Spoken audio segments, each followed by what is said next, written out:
Hi guys, mid நைட்டில் ஒரு நல்ல பிரியாணி சாப்பிட்ணுன்னா எல்லாருமே சொல்கிற இடம் இந்த பிரியாணி தோப் தான். நாங்களுமே இன்றைக்கி இங்கே தான் வந்திருக்கோம். அங்கே சார்மினார் ஹோட்டலில் தான் ட்ரை பண்ணோம். இவனை இன்ட்ரோ கொடுக்க சொன்னால் தூக்க கழகத்தில் உளறிட்டு இருக்கான்.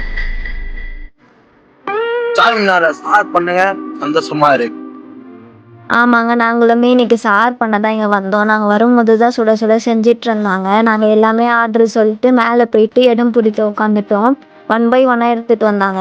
சும்மா சொல்லக்கூடாதுங்க, இந்த இடத்துக்கு கொடுக்குற ஹைப் 100% பெஸ்ட்டு தான். ஏன்னா பிரியாணி அவ்வளோ சூப்பராக இருந்தது. அதில் இருந்த சிக்கன் எல்லாமே அவ்வளோ சாஃப்டாக வெந்து இருந்தது, ஜூஸியாக இருந்தது. நாங்கள் மட்டும் இல்லை, எங்கள் கூட ஒரு கெஸ்ட்டுமே சார் பண்ண வந்திருக்காங்க. இதோ இவங்க தான். தனியாக வர்றதை விட இந்த மாதிரி கேங்காக வந்தால் சூப்பராக இருக்கும். உங்களுக்கும் இந்த மாதிரி கேங் இருக்குன்னா பேக் பண்ணி போகலான்னு சொல்லுங்கள். ஆப்போசிட்லேயே ஒரு ஐஸ் கடை இருந்தது. அங்கே எல்லாமே ஹோம்மேட் வச்சுருந்தாங்க. இந்த ஆரஞ்சுலாம் பாருங்களேன், அப்படியே ரியலாக இருந்தது. அப்புறம் நாங்கள் குல்ஃபி தான் பார்த்துட்டு இருந்தோம். அதில் பிஸ்தா பட்டர்ஸ்காட்ச் ஃப்ளேவர்லாம் வச்சுருந்தாங்க. அதை சாக்லேட்டில் டிப் பண்ணி மேலே க்ரிங்கிள்ஸ் போட்டு அதை அப்படியே கொடுத்தாங்க. அது டேஸ்ட் பண்ணி பார்த்தா சூப்பராக இருந்தது.